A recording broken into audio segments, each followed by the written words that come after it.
right, we are back with the GSMC Wrestling Laureate podcast, brought to you by the GSMC Sports Network. I'm your favorite wrestling fan here, Eric Rodriguez, every Monday night live on the GSMC Sports Network and the GSMC Podcasting Network on YouTube. So make sure you guys, Superman punch that like and subscribe button to the show. Follow the network here at the GSMC Sports Network. We do love a lot of peace, love, and positivity. Definitely want us to stay together. Our togetherness as wrestling fans is something that maketh the world go round. So, make sure you guys, hit up that, hit up those chats right there. Tell me how you feel. All right, we recently talked about Raw. We talked about SmackDown. Make sure you guys check out those videos and sound off in the comment section.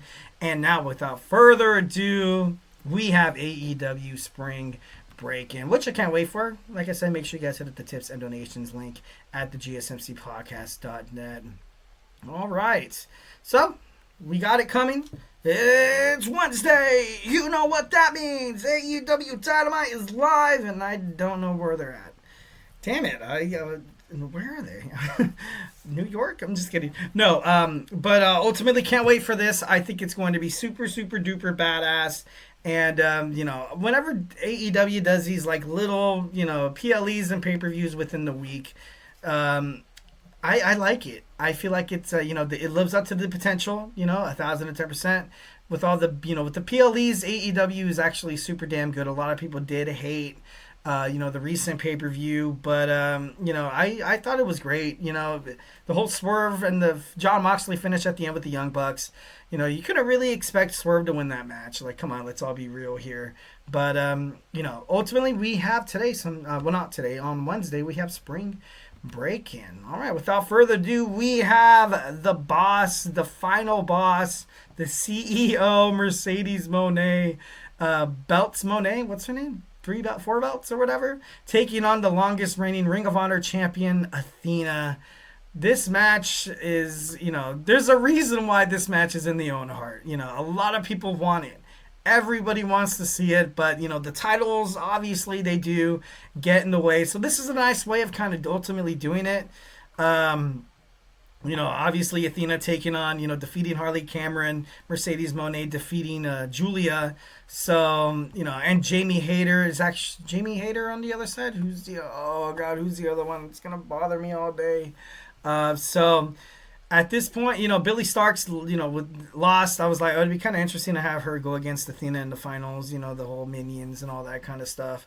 But now, you have Mercedes Moné. You're going to get the one hell of a match. Obviously, like I said before, this is something that the fans been dying for, and we're going to see it on Wednesday. So make sure you guys definitely check that out. We have the Death Riders defending their AEW World Trios Championships against the Opps. Recently, obviously, it sucks. Pac, he's been injured, so Jon Moxley's gonna have to do double duties to kind of keep the Trios Championship. But going up against the Opps, I like their chances.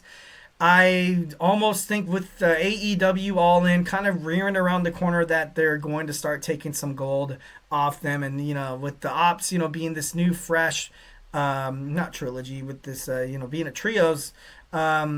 It's perfect. It's perfect. And if the title is going to change hands on Wednesday, it's going to be the Trios Championship. But yeah, like I said, Pac is injured. Sucks. Had that match with Swerve Strickland on Wednesday night Dynamite last Wednesday. And, I guess he, messed up his leg or something like that.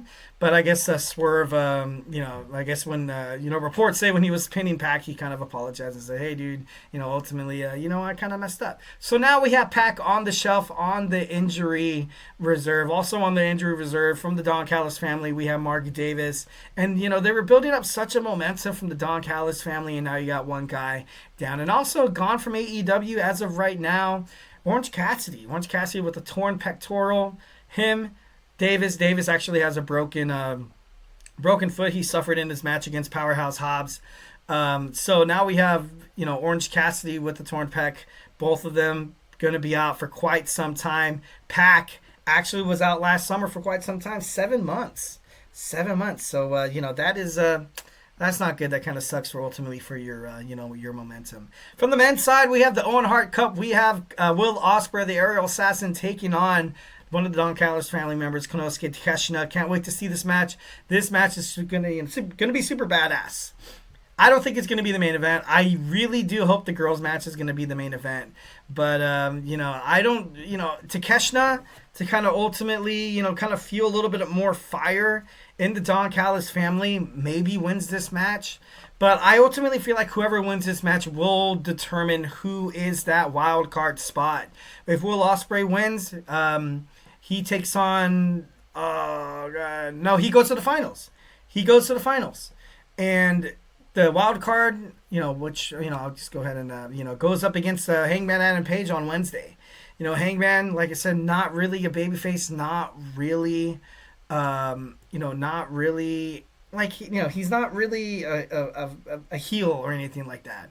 So, like I said, if Will Ospreay wins, I feel like they need to kind of... But then again, Jon Moxley, the leader of the Death Riders, the AEW World Heavyweight Champion, is really... He takes the cake in terms of, of basically all the heels. He stole the thunder away from the whole EVP storyline with Okada and Jack Perry running rampant all over Dynamite. And ever since Jon Moxley came back and formed the Death Riders, turned his back on Bryan Danielson, they kind of head for the hills. The Young Bucks were like, the EVPs are like, oh, we can't outshine this.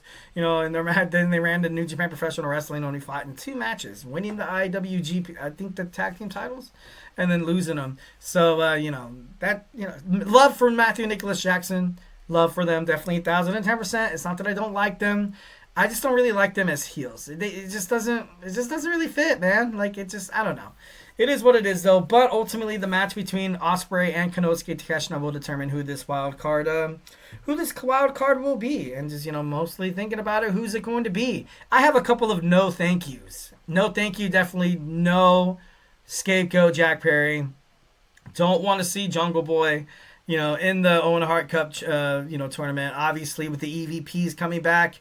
And, the band is coming back together, Okada. And, it'd be crazy if the Death Riders, kind of falter at the end of All In Texas. And then you see the Elite come back. It'd be like, oh, okay. And then they kind of come out from under the troll bridge. And, they show that would be so weak. That'd be pathetic. That would suck for the wrestlers involved. That'd be crappy storyline writing. That would be absolutely awful. But I do not want to see Jack Perry in that wild card spot. Another no thank you, Christian Cage. I don't want to see Christian Cage in that wild card spot. Obviously, with Adam Copeland getting I think he got legitimately injured in that match. I think AEW was ultimately building up toward a feud between him and Christian Cage again. Both of the men obviously getting older, heading up toward retirement. Maybe this would have been their retirement match or something like that. But please don't give me the leader of the patriarchy, Christian Cage. Don't want to see that. Another no thank you. I know he was Owen Hart's best friend, and I know that he was his tag team partner.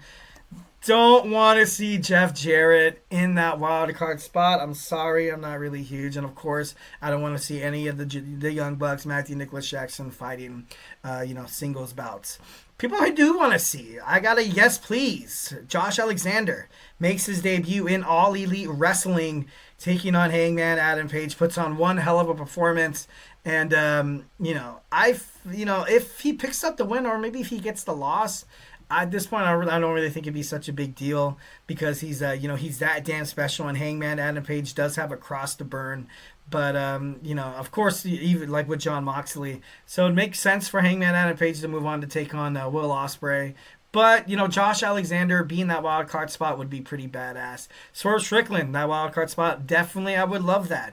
Recently got a title shot, but ultimately I do feel like whoever is in this match, besides one person, will lose to Hangman Adam Page. Why not have him and Swerve kind of rekindle their hatred toward each other? Maxwell Jacob Friedman as well would be an interesting addition. Maybe MVP comes up to him and is like, you know what, man, I feel so bad. What I'm going to do is I'm going to put you in that wild card spot. I'll talk to Tony Khan. I'll make it happen. And then MJF tries to make the Hurt Syndicate proud.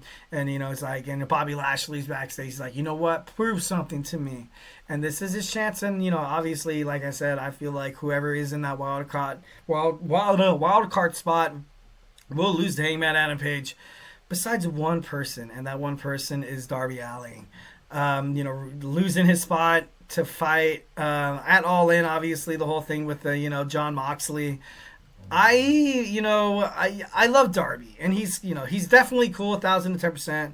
He's pretty badass. But this kind of falls into the category of a yes, but no, no, but then yes. Really kind of on the fringe here a little bit. The person to dethrone John Moxley, the leader of the Death Riders, Darby Allin. I'm not too sure how hot I am on this, but every match that Darby's in is actually pretty badass. It's violent. Him and John Moxley could definitely make this absolute bloodbath, an absolute reckoning of professional wrestling. And me, for one, I would like it. It'd be good. Like I said, I'm on the fridge here, on the fence. Yes, but then no. He's been gone for so long. And then he's kind of. I don't more like a TNT champion maybe. Like, I don't really see him as the AEW World Heavyweight Champion. I'm sorry, I don't. And it's not that I'm hating on his stature. I'm 5'5" on a good day, so us little people could do great things. Look at Rey Mysterio, but I don't. I'm not too sure if I want to see Darby in that main event spot. Especially going up against, Will Ospreay. It would be an interesting, at Double or Nothing, the final, to have like two absolute AEW baby faces going at it. It would make for a, much more interesting bout than Hangman. But, like I said, all in all, for this for me, it's kind of on the fence. It's a yes, I want it. It's a no, I don't want it. So, being a little bipolar here at the end of the show. I'm just kidding.